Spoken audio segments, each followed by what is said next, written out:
Back at you, hard to kill in the streets. I'm here with this degenerate again, unfortunately. Yeah. He's a pain in the ass, but we all love him. Dude, Shawn speaking of pains in the asses, dude, I'm so glad this heat's over, man. I work construction. It's really doing a damage on the groin area. Oh, isn't that the worst? Is there some? You get that too? Honestly, you gotta have those. We should start a club, dude, because I'm just glad I'm not the only one. Baby powder is a fucking lifesaver. I know, Gold Bond. Woo, gotta have it. Dude, they actually make a cream now too. So if you don't want the powder sticking all to your nuts, they actually make a cream. Yeah, but have you tried the cream, dude? It's like you piss yourself a little bit, dude. It's all sticky down there. It's not for me. Piss yourself a little bit? Dude, it's damp. Oh, really? You really just let me down, man. I guess I'll take the clumps. Jeez. I'll take the baby powder, though, all day. Anyway, so we're back at the Pickled Onion. This bar that Shawn keeps bringing me to, and it's starting to grow on me, honestly. It's looking like it might be home base for a little bit. We got maracas in the background? They do? No, I'm just kidding. Someone's mixing a drink. My drink. So, what are we thinking, Shawn? How are we feeling? What do we want to talk about tonight? Good, man. Just, I don't know, man. Just this country always just keeps on getting crazier. I think. Before you sparked that, you actually had me thinking about something outside. Because me and Shawn were talking outside, smoking a J-Bone before we started the pod. Of course, my horse. And unfortunately, me and Shawn have both been in the predicament when we've gotten out of the Marine Corps, we've gotten in some kind of trouble. And, you know, you made me think about it, dude. Like, we legit gave our country 5-6 years of our lives. I mean, where we were on the line for them, banging it out with the most dangerous people in the world. And we're coming back home and we're not, you know, obviously, who's going to expect you to be A-okay? You just went through the hardest times of your life and, you know, you don't think we're going to get in a little trouble when we come home? I mean, you come home and they expect you to just plug back into society and it's just not going to happen. Well, the difference is, too, and everyone looks at the golden age of World War II and they romanticize about it. And the issue is with romanticizing about that is that everyone had to join from this country because it was detriment to our American society. We, you know, one day you could have woken up, you might be speaking German or Japanese. People don't realize that. And here's the thing about that: there were men that couldn't join the military, and they actually killed themselves because they weren't worthy of it. You fast forward to today's society, you know, we can go over that as well. We can unpack that, and the reason why is there was a good sense of evil that we're facing. You know, nowadays, there's been a lot of anti-war, obviously ever since the 60s, Vietnam happened, and I feel like every war leading back to that from today. Now, you say anti-war. I mean, I understand their position. I understand violence is not, you know, the forefront of what they want, but do people really understand that there are actually bad people in the night? Right. There are people that will take over this country. If we don't somehow defend at least that element, it is very possible you could be speaking Chinese next year. You could have a Russian dialect all of a sudden, because these are people that are trying to grow their empires, and they are actively taking offenses against the United States. Look at start with the whiskey. The hacking. Look at various different things that they've done, dude. If we don't somehow have an element of military that will defend our country, bad shit is going to happen. Yeah, and here's the thing is that it's very hard for a lot of Americans, especially American veterans, to get behind what our government's been doing, especially after you serve your country. How do you, Shawn? What is there even to look at to be like, that's my country? Yeah, well, what it is the people. That's what makes our country what it is still great. The issue is now is that we have politics that, like for instance, Nancy Pelosi has a better trading. How do you feel about that? We're going over to Taiwan. Well, for some reason, she has a better track record on the stocks than Warren Buffett, who actually does this for a living. All these politicians that, I mean, even if you look at Iraq, you know, Halliburton, which was a company underneath Dick Cheney, you know, another politician, and they had no big contracts. So whatever they blow up, they get to rebuild. And with all that being said, it's just like, were we pawns in all this? That's how it all, and it's kind of, you know. I hate thinking like that, dude. It's hard not, I mean, listen, man, we live for each other. we live for our brothers, and we will always live for our brothers. But still, all the comments whenever we do a podcast is always like, "You guys were in the military and you volunteered to be the, bringer of death to so many countries just because of the agenda that some politician had." Like, you're fucking damn right. You don't think we think about that, dude? That's obviously not what we were trying to do. We were more so thinking about getting each other through a shitty situation. Well, here's my answer to that. You're fucking damn right we did, because who else is gonna do it? First off, what do you want? The government to draft you in? Because it's one of the two. I mean, there's it can even go deeper than that. I mean, America always has to have warriors. That's why we are the finest country. A lot of people that have these opinions have never gone to another country that have seen how bad it gets real quick when you start traveling. You start realizing you don't have a lot of the liberties and the freedoms that you have in America. I mean, imagine if you were a woman living in a country where if you were just assumed to be cheating. See you later. Meaning that you've actually never cheated on your husband, but there's just an assumption, there's a rumor. We all know how rumors go in the United States. It's like nothing here, but I hear what you're saying. It's dangerous in Afghanistan, it's dangerous in Iraq, it's dangerous in all these Islamic State countries. And I hate to put it like that, but but you will lose your hand if you steal. Oh, yeah. If you're cheating, you'll get stoned. That's minor. That's everyday laws, bro. Yeah, and the thing is, like, what used to kill me the most is that you look at this country, like during the feminism march, and their main front runner was. You're poking some things, my friend. Fucking poking all the bears. All right. Because all these women that are feminists, they look like bears. But like Linda Sarsour, who was one of the front runners of the feminism march, do you believe in Sharia law? That means. Wait, what are you saying? So we can go back to the pussy hat generation, but this is during the 2016 election. But there was this Muslim woman preaching feminism, and it just felt like there was. Oh man! I know. We put the tinfoil hat on here. But I guess what I'm saying though is that this lady, you were preaching feminism, but do it in one of your own countries that you come from and see what the fuck happens. And I'm not saying this, and it sounds. It's not trying to be offensive. It's not offensive at all. It's a reality. Yeah, realistic. People that get offended by this, they've never really lived their lives. No, they're just not opening their eyes to see how life is. It's a lot different. Remember, it's always a lot different in a boardroom in a book than it is when you have boots on ground nowadays. Please hear that. Understand that. You can't read everything. You can't just assume everything from someone else. You need to go somewhere and see how it is. When you go to a lot of these third world countries, you start realizing things. You are goddamn lucky to be an American. Well, and here's the thing is that, I'm very centered. I'm very libertarian. I don't agree with the right side or the left side. I feel like there's a lot of flaws with both sides. Can I sidepar you real quick? Is the reason you feel that way because you see how much of a game it is? You see it's all a game. But what do you think it takes to be self-aware enough, or maybe common sense-wise enough, to look at that and see it how it is? Like, why are so many people affected and they play this game, dude? It's almost like the people in boot camp that didn't understand it was a game. They didn't understand no matter what they were gonna get fucked up. They just had to go with it. It's similar to this, dude. Like, they really get riled up in politics and think that anything that they think or do is going to change what's going to happen. And I know I'm coming on strong right now, but I feel very strongly about this. It's a strong problem in our country, and I think the problem is right now is that there's no incentive to go against money value right now. Say that again? So right now, religion's kind of, there's been so many flaws in religion. There's flaws in our government. Do you hear much about religion anymore? No, you don't. But I do believe in the moral principle of religion. I don't believe in a lot of what religion is in some ways, but I do believe in how it regulates people in a positive manner, because there needs to be control. Of course. Because we could all act like animals too, but I'd much rather we didn't. Absolutely. Now going back though, it's like you have just no morality left in this You think it's country. that bad nowadays? And I feel like it's getting that way because you look at our politicians right now.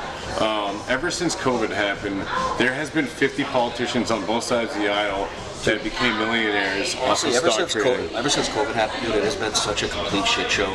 Like, it's really allowed people to show the side of them that you would never think would come into politics, and unfortunately it has. Well, and here's the thing is that, they keep on preaching gun control, but at Bro, the same gun control is a play. It is a play. it's always a play. Exactly. It's a play. There's no way they could be that uneducated in firearms to think that if they put sanctions on buying them, it's going to change people getting them already illegally on the black market. That's not going to change anything. That's just going to make it harder for the They're people that are fucking actually trying to buy firearms legally. Well, what's funny is that when COVID happened, there was actually more firearm sales than ever in this entire country. Because everyone's looking around like, what the fuck is going on? You had the riots, you had everything going on as far as, like the George Floyd protests. Listen, I'm not going over the politics of that, neither here nor there about that. But if it's your neighborhood getting burnt down, if it's my house, I'm defending it. This is where I'm raising my family. And if you come in here with a torch, you're getting popped. Period. Bye. And the thing is, like, you're not allowed to say that anymore. And I just don't understand that part of it. Like, I don't know. I just feel like they paint the warrior in a bad manner, so you're not allowed to feel these feelings, because if you feel any violence towards the way that they're acting, you get put in a category. I know so many veterans. Like I know a friend, he has a gun charge, and he has 14 years in the military. He has tours overseas. You're allowed to carry a gun. Anything when it comes to guns and veterans, bro, it blows my mind that they think men like us can go through life or death situations and then somehow get out of the military and not expect us to protect ourselves with a firearm. You understand that when you're in the military, you sleep with your weapon. People like us sleep with our weapon. I'm talking, it's there always. You always know you have it. Speaking of which, how many dreams have you had? Let me finish this. Yeah. To just get out of the military, bro, and just for them to tell you, no, you can't have a weapon because of some charge, dude. I don't give a fuck what the charge is, dude. We were bred into the military with our weapons. We know the insides and outs. We are the people that should have a firearm. We are the people that you should hope are in these situations where guns are going off in the mall, where people are getting shot at in active shooter situations at schools, and you're wondering why nothing is happening. Give the people that are trained for this shit power over stuff like that. Please, let us handle it for you, because it's simple for us. We look at that and we're astounded that it hasn't been. So, do you feel me a little bit, dude? Absolutely, man. And my whole thing with this is, it's like we get painted as dangerous. You made us dangerous, but we can harness that danger for positivity. Jordan Peterson actually made a very cool quote, and he says, be dangerous, but harness that danger in a positive manner. I love how Meaning, he said that. You want, I don't know, you remember that male feminism bullshit that they were trying to preach to us a long time ago? Not a long time ago, probably like 3 years ago. They're probably still trying to preach it, but just Give it to me real quick. Tell me what it was about. All right, this is during that whole feminism march, like how it's a cool thing to be a male feminist. No, it's not. No, it's not. Any of you guys listening to this right now, you're a male feminist. You should be ashamed. What, now, describe a male feminist. What do you mean by that? I think of a cuck, personally. But Shawn, before you shit all over it, I understand that. Tell me what you actually mean by a male feminist. What is that? What are you trying to say? What is a male feminist? Tell me what a male feminist is to you. You're really putting me on the spot here. No, but it's like, listen, let me caveat off this before we go into this so I don't get shit on. Please. I do believe in women's rights. I believe I 100% believe in women's rights. I believe in fairness. I believe in fairness across the board, but I do feel like facts were misconstrued, like the $1 an hour pay thing. And I'll get into that in a second. But with feminism, like male feminism, no, that's a guy that wears a hippie shirt that wants to get fucked. And I'm a male feminist. Yeah, no, you're a cock. I hope real people can see through people like that, because it's all just it's just a facade. Yeah. And I guess my point is, it's just, I don't know. I see bullshit. Like Shawn's been on one tonight, dude. He's been going with the politics since we came in here. You seeing it in it lately? Well, it's inflation right now. They changed the definition of inflation on them, if you saw that. But it's my whole point. Not only is gas expensive, everything is expensive, dude. I almost had a fucking conniption in Shaw's the other day when I was buying eggs. Fucking $6, dude. Dude, I'm in the plumbers union, and I keep on getting these pay raises, and it's just like, no, but they just keep on raising the inflation rate. It's like, oh, so they're staying on board. I don't know. I just feel like the middle class keeps on diminishing. I know we're jumping all around this podcast, but there's just so much bullshit going on, and it's just like, to circle back to us being veterans. I was going to say, back, there's gotta be how much shit do you want us to put up with in our generation? You're in your 30s, I'm in my 30s. If you can't just open that can, because we're a specific generation, dude. Like, we've dealt with technology. Took off. Oh my god, you want to go there? We were in the, and that was my point about. We were talking earlier about the whole Medicaid kids. Since I was born in '89. Same here. Yeah, so if you didn't pay attention in class, they give you a pill. If you were depressed in class, they give you the first that came around to our end was Ritalin. Yep, Paxil, all that shit. And my point is that this is when pharmaceutical companies really took off. For real. Well, they were trusted because doctors promoted them. The people that you go to for everything are promoting these pharmaceutical companies, so automatically you trust it. Pickled onion, because might as well do a plug. This dude keeps telling me, so he's brought me to this bar twice, and it's like, it gets packed. Bro, there's dust balls at every fucking table. Listen, so the Pickled Onion is where Endicott College usually resides when college is back.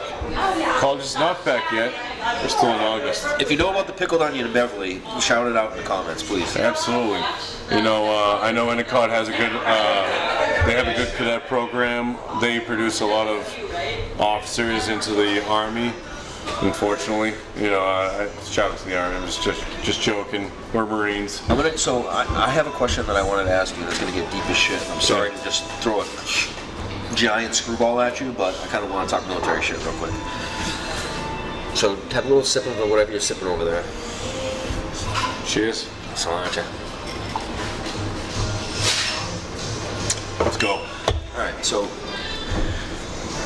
Shawn, what was your hardest day in the Marine Corps? Well, when I found out Palacio died. Tell us who that is. Tell us how you know him. Tell us the situation a little bit. So Mikey Palacio was in 3rd Marine Division with us. With us meaning me, Shawn, the other Shawn, Winton. Yeah, he's this tattoo. Unfortunately, I got it in Okinawa and the sun got to it. But this is also his KIA bracelet. He was a brother of ours in 3rd Marine Division. Indeed he was. We love you, Mikey. R.I.P. Still Mikey. fucking love you. And when I first met Mikey, we were in Fort Leonard, Missouri. Oh, you knew him that far back? Yeah, he was actually my roommate in Mapatoon. For real? Yeah. He went to MP school with you? Yeah, so... I didn't know you were that close with him. I meet Mikey and he has a cast in his arm because he punched through a window because he had just got married and he was bullshit about something that happened to his wife. Sorry, Mikey, I'm blowing your story up. You knew him? I didn't realize you knew him like that. Yeah, I knew him like that. Tell some stories, dude. Yeah, so, I love his attitude so much. This is my boy. And he looks so young. Like, if you look at Mikey, like in his Marine Corps picture, he looks like he's 12. And then, so, we're in MP school. We didn't pick up in the same classes because you know how, like, Mapatoon, Marines awaiting transfer and training platoon is what it was called. But everything was so backed up because when we joined, it was during the surge of Iraq and Afghanistan. Shit was popping off. everyone was just getting in, but they couldn't fill all the schools. Everyone had a very serious attitude. Like take your shit seriously because we're banging it out over there. Oh, dude, that was bullshit. Because I remember hearing in fucking MP school, you're going right to Afghanistan or Iraq, and I fucking had to wait all that time. Dude, I was like, all right, let's go. And but anyways, right? They pump you up. But anyways, no, we did fucking working parties for like 6 months straight of like just picking up cigarette butts. Dude, I fucking hated my life, man. It's fucking miserable. Just always doing working parties for 6 months until it felt like we finally got picked up. Like that's how long it was for the backup of all the classes that had to get picked up. So I was with Mikey for a while, and that meant we had like 6 to 8 formations a day, dude. Like even on weekends we had 4. It's just like, oh, dude, I know guys that went to both, man. And they said prison wasn't that bad. I don't know if So you and Mikey had a bonding experience in MP school. All right. Yeah. And so he went to MP company with you. And what kind of guy was he? What was he doing? What was he like? He was. I love Mikey. He was just like me. We wanted to slack off a little bit, like we don't believe in the work, we don't believe in the cause, we're gonna see how we can cleverly get out of this bullshit. I like that type of person. It's my boy, like that's what I believe in. So whenever you can tactfully get out of some bullshit in the Marines, there's a certain type of individual that can do that. We call it skating. Oh, it's a beautiful thing. Yep. We need to describe skating, and we need to describe a good jibber jab. So skating is, if there's a working party, you do not do anything and you don't get noticed. Meaning that, now, all right. The clutch thing is looking busy. Yeah. Oh man, I fucking do that well. I'm telling you, you grab a clipboard, you walk around and point at stuff, no one questions you, bro. Dude, you look busy. I'm a plumber now in the union, and I'm in a big building. What you do, you pull your tape out about 18 inches, and back. Just keep going around. You just start. Oh yeah. Nice. Good tactic. I like it. Yeah, and then you just look down. Like you always have to have the prints in front of you, but you could be like, you could not know anything you're doing, no, just keep going around. You'll still get paid. I love it. I'm just kidding. I don't do that. No. My boss is watching. Okay. So skating. Now, let's talk about a good jibble jab. Now, jibble jab originated from myself. Thank you. Is that when you eat pussy? Anyways, so a jibble jab is when you just get lifed. Getting lifed from a higher ranking individual. I have a picture of you getting lifed, actually. I know you do. It's a great picture. That's going to go on the podcast. So there's often times that you're just walking around on a military base and a senior individual will just light your shit up. So just walking past you when you say, hey, what's going on, Gunnery Sergeant? Motherfucker, stand at parade rest. You're supposed to be at parade rest when you talk to a higher ranking individual. Oh, why is your sleeve so low? What's going on with the fuck with that shave? Blah, blah, blah, blah. He'll light you the fuck up. Why is your hands in your pockets? Just for no reason. And we call that a jibble jab. Dude, I was at fucking Leatherneck, and I got lifed up 300 meters away. I'm not even lying. This fucking Sergeant Major saw me with my hands in my pockets by the fucking. Oh, gotcha. Got me. But they'll often start with the knife. And he walked the entire. I was at parade rest. Yeah, but he didn't even run. He walked the entire like 300 yards, so it was like it took him 20 minutes to get to me. I forgot when I was in trouble. Did he yell parade rest? Yeah. Yeah. He's a Black Star Sergeant, man. He fucking carries. Put that face in it? Yeah. Oh, yeah, man. No trouble. So he lit you up. Lit me up. And then, listen, I have to caveat this because I've got a lot of my brothers in the military. Love you guys to death. But I have one question. This is an honest question. This isn't racist. I'm just asking, why will a master sergeant, a brother, yell at me, scream at me, and then go into a black PFC, like brand new in the Marine Corps, and you give him dabs? Come on. That never happened to you? Of course it did, but real.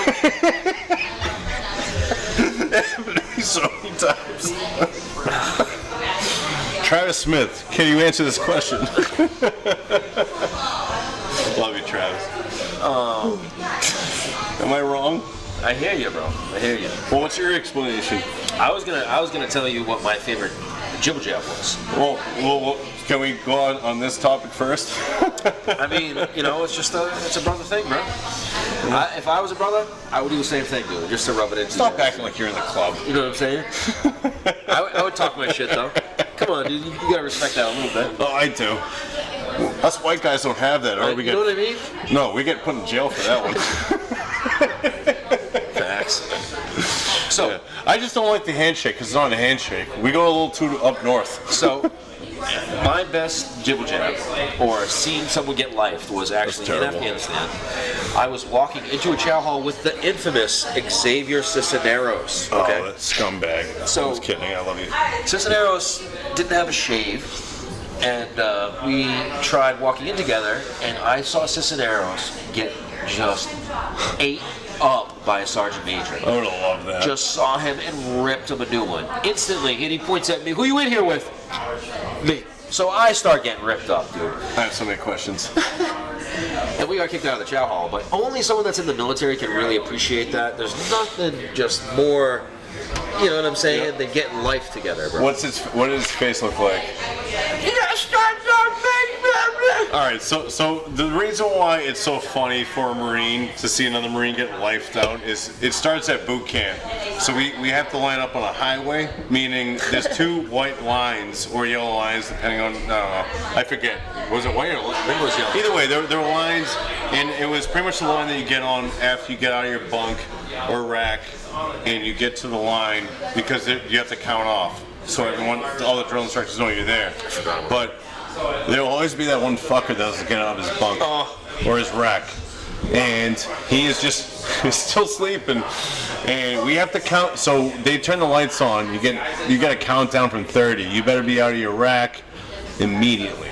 If that doesn't happen, oh man, I love to be standing across from that because it is fucking comedy. When and where did you go to boot camp? I went to Paris Island, and I started in August, of 2012. You started in 2012. I'm sorry. I got out in 2012. I got in 2008? August 12th, 2007. Gotcha. And then I left September 1st, 2012. Gotcha. A lot of 12s in there. But here's the thing. But there's nothing funnier that you can't laugh at than shit you see in boot camp. Oh, I know. That's always been my funniest thing. Do you still talk to anybody that you were in boot camp with? There's a few. The one story that always comes to mind, I just have to say this because it is some of the funniest shit I've ever seen that you can't laugh at. So if you ever were in 3rd Battalion, like I was in my company, when you come in Right across from the rifle range? No, like we're completely secluded. I couldn't even tell. It's been fucking that long. Where were you? Say again? Like where on Paris Island were you? My company. Well, so here's the thing: is I got injured when I was there. So I You started had to with. sit in that platoon or whatever plant. Oh. I was there for 5 months, dude. Oh. Yeah, I watched my boot camp platoon graduate. But dude, like when you leave from a family like I came from, I am not going home. No, I hear you. Hey guys, I'll see you when I'm a Marine. How'd you get hurt? So I had shoulder surgery before I left. I had 2 of them, and I lied in MEPS. So you were having shoulder problems though? I had shoulder problems going into that. It was Pugil Sticks, day 25, when you're on that little platform, and if you keep on winning, you keep moving up weight classes, and you know how it goes, man. You just lose hella weight, man. I was 18 years old, so I was a skinny little shit, and I got up to like 20 pounds above me, dude, and I got fucking leg swept, and I fell off. My shoulder popped out, and I couldn't pump it back in by myself. It kind of had a little, it was my left shoulder. And Did you just crack it? no, I just fucking I could do this too, man. Well, still, that would suck too because you can't do pull-ups. No, so the drill instructor comes over, I can't get it in, I'm like, It goes, shut the fuck up, just yelling at me because I'm crying. No, I wasn't crying, but like I couldn't. They're just like, you're fine, and the corpsman comes over, this guy from Alabama. Like, I'm supposed to believe that he has a medical degree above my fucking shoulder. Yeah. And he goes, he's fine. It's not popped out at all. Dude, my shoulder was down in my fucking tit. So, sure enough, like another corpsman comes over, a little bit more experience. He pops it back in. Hey, fall back in line. Fall back in line. Literally happens next fucking time. So then I have to have an MRI. They see that it's my labrum's broken. I have to go to MRP, do some rehab. I bounce back, get out. But man, it sucks seeing your boot camp platoon graduate. Yeah, right by your But window. you never left? You went to another rotation? No. I stayed until I was rehabbed. Then I joined, and I was in my company. How was that going back in after you already had done it? Well, I know what it was that I already saw the bullshit that the drill instructors pull, so like I wasn't buying it anymore. So it's just like everything they did was just funny to me. Like I saw all these kids take it so serious. Yeah, that's the thing, dude. So they think they can affect. I already saw the movie, so it's like it's like I already saw the show. Like, and this is something that a lot of Marines can relate to. I don't know. I know it happens to every boot camp platoon. You remember when the drill instructor snips up his black, senior drill instructor belt? Like he's just fucking upset with you. Yeah. It's every platoon that does that. So it's like it's an indoctrination into feeling a certain way. And I was like, no, I remember that. Wait, why did he do it? It's supposed to bring the platoon closer together. It's right before final drill. And what they do is like they make you feel like we have to do better. Yeah, but what were they doing? And saying you were doing bad at? It could be anything from final drill, like you just aren't performing well as a platoon, disciplinary actions. But they always use that like to motivate. Like the senior drill instructor just gives up on you. Yeah, I know. Like, oh, who's a real pussy now? Yeah. No, I'm just kidding. But I mean, a lot of if you're a young, affluent male or influential male, you're gonna fall for it. And the thing is, because I was already on an island for so long, I already saw the game. Yeah, I hear you. So I was just like, fuck that shit, Once you've already seen it, it's kind of like, really? Yeah, so like I kind of already saw the. That's what I'm asking you though. What's the kind of bit tedious going through it again? It sucks because especially when you're that age, it's like you had a date that you're getting out of there. It's like you're going to fucking jail. It's like, but you must have been kind of scared. Like, dude, I gotta get through this, dude. I told everybody I was going through it. Just to have that scare of you going through the first one without making it. That was most of it. What it was because I'm not coming home without this fucking title because my grandfather had a published book called Tomorrow's Mission. He was in the Navy as a radio airman, and he was a strafe gunner also, in most of the campaigns in the Island Common campaign for the Navy. My uncle was in the airborne infantry, in the Army. So you had people that joined and they were gunning for you, and you don't want to let them down. I will not, exactly, I refuse to let them down. This is all it means to me. So there's a lot of pressure on you. Yeah, and I never had a plan for college. I never thought. But people don't understand the pressure that you go in when you go down to Paris Island. Yeah. And dude, you realize how hard it is? You're like, shit, I gotta do this. Well, and on top of that, it's kind of like a sobering time, dude. And on top of that, I want to be a part of the warrior tribe. When it comes down to the warrior tribe here, it keeps on getting diminished, and I cannot stand that because we're warriors, man. We should be. I don't know. That's why so many guys, really celebrate the Vikings because when you die, you go to heaven. If you die in battle, you are celebrated as a warrior. I just feel like nowadays our country is so divided, it's so isolated. Coming back to this just sucks because that got you to the Vikings. How they go? That pumped me up too, dude. When I saw that. Absolutely. But I guess let's correlate it to today. Our own country, our suicide rates are so sky high, and it's not just veterans. And we have the 22 a day. Everyone knows that. But especially after COVID. But we came back to a country that completely just didn't. It's completely divided. We had no home to go to as far as a morality standpoint. We didn't have community. We lack community in this country more than ever, and that's the thing that sucks. Is that we should have community. That's the thing. Everyone says America's racist, which kills me. We're the most divided. We have so many different cultures in here, you can't say we're racist when there's other countries that have. I feel like you that's have them one, trying to cause. But you have friction one culture here. You have one culture here. How can you say we're racist? We take everyone in. You know, and it's. I guess. Fact. But and on top of that, it's just like we're not racist. We're trying to figure it out. You can't throw 1,000 cultures together and expect it not to work. We're gonna have some bugs. You know, they talk about all the blood that America shed.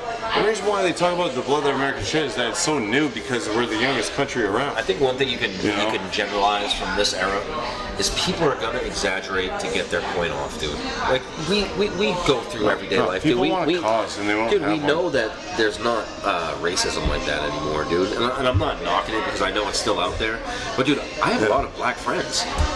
You know what I mean? Like I'm very close to a lot of black people. Well, dude, we have family that is multiracial. That's because, honestly though, in the military, there really isn't that much racism, dude. You're right next to the person that's fighting with you. And he could be black, he could be Indian, he could be Spanish, dude, whatever it is. You know he's going to get your back, and you trust him with that. And that goes with us talking freely. I don't want us to lose our chance to talk freely because as soon as that's really getting one right thing, now, and as soon as one thing gets taken, what's the next thing? Because they're not. We always heard of the term you give an inch, they take a mile. That goes with everything. The government is the same way, and I don't understand. Like, America was founded on a low government scale to high civilian, pulling the cords. That is completely gone now. We see all of our politicians that are on the show. How do you believe in any of them anymore? Because they're making millions of dollars and their salary is a couple $100,000 a year. You know, it's like, meanwhile, the middle class is getting demolished. You know, it's turning to the poor class now because like they just keep on taking away. It's just hard because, we fought for a country that meant something different than what it seems to be now. And that's the most disheartening thing. Because I just firmly believe in this country as what we really originally stand for. And right now, it's just like, man, there's a lot of people turning it different. You just went on a tangent because I started this with what was the hardest day in the Marines for you. Then you got to this. Listen, man, I'm Mr. Take My Ball and Go Home with all the facts. I'm picking up from you. Your hardest day in the Marines was losing Mikey. I'm sorry, I can completely understand that. That's one of the harder things in the Marines, man. You got to understand that we train with these people. You know, we go, we live with them. We're there every waking minute with these people, and then go into combat, and all of a sudden they're taken from you. It is a colossal loss. It is a feeling of absolute hopelessness that you lose someone that went through some of the toughest times of your life together, and you lose them to senselessness. And that is a feeling that I cannot describe to you. And to carry off that, like, we're the new Vietnam vets, You keep saying that. What do you mean by that? Well, you look at how the Vietnam vets got treated, and then all of a sudden they pulled out in a most ridiculous way. Look at Afghanistan. We left all of our weapons there. Like, I don't know how you feel about our interpreters, but I had some friends over there that got left there that's all. They served our country better than. The thing is, though, the Vietnam guys had it much worse when they came home, bro. Absolutely, and I'm not denying that. My point is that we lost friends over there, and for what? So did they. I agree. That's why I'm comparing. That's my point. Because they did too, and what for? What did we go to Afghanistan for? I feel like Vietnam was almost more accomplished than what we got, dude. Just think about it. We went over there, we bagged it out with them. We were kind of winning. We pulled out.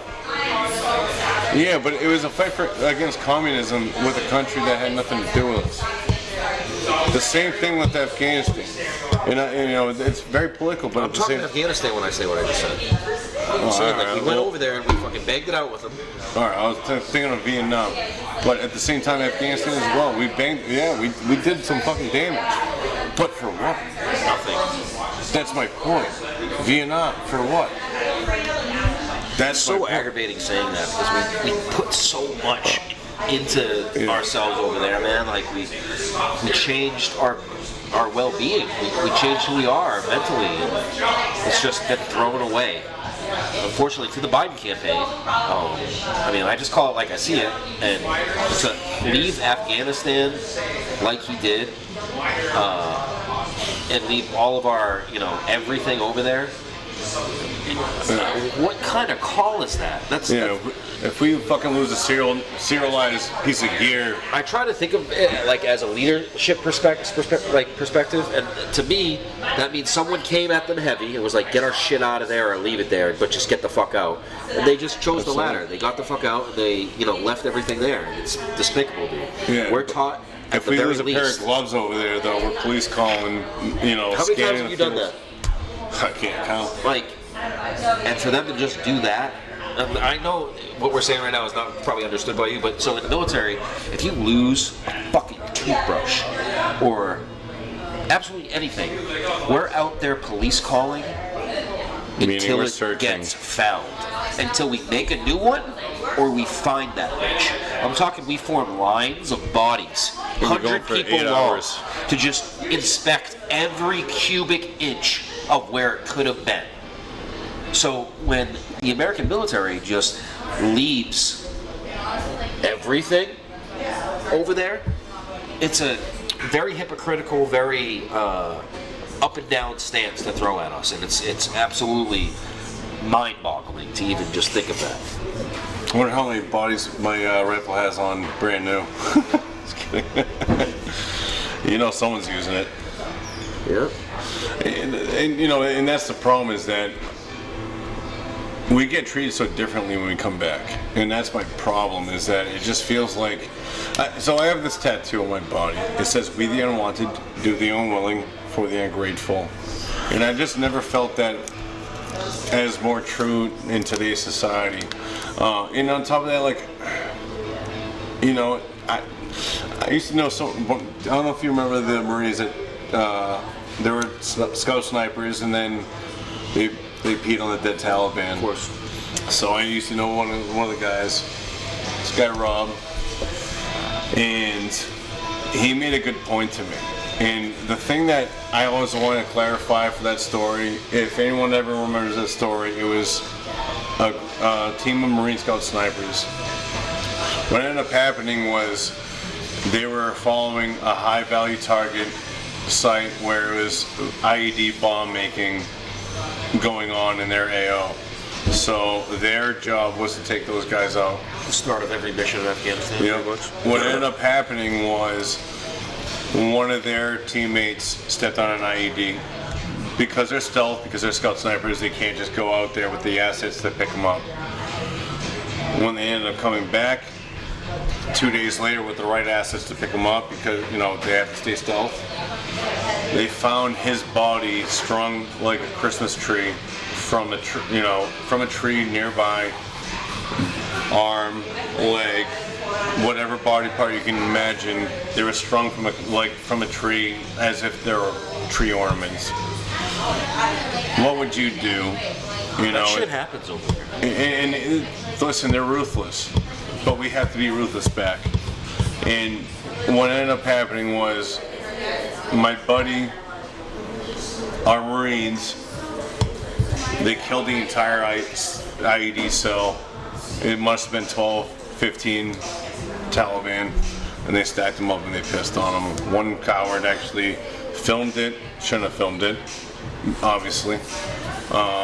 And then all those guys got pretty much fired from being a Marine. I don't know if you remember that.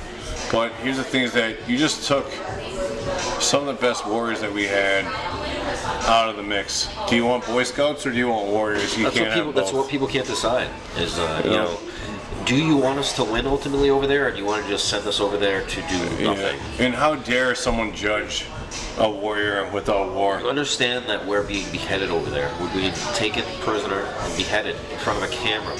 And you expect us to not fight back or engage that enemy?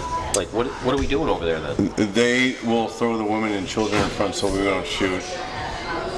You remember Gunny Walgren's speech? He goes, "Yeah, you can throw your women and children in front. We won't shoot. We'll just creep up around you with a cup of coffee, sit and slap you in the butt and say, what the fuck's your problem, bitch?" Anyways, hard to kill in the streets. Beverly, Mass. Shawn Ingraham coming at you for another one. You got anything to say? I don't know, man. See us again. Absolutely. Have a good night, guys.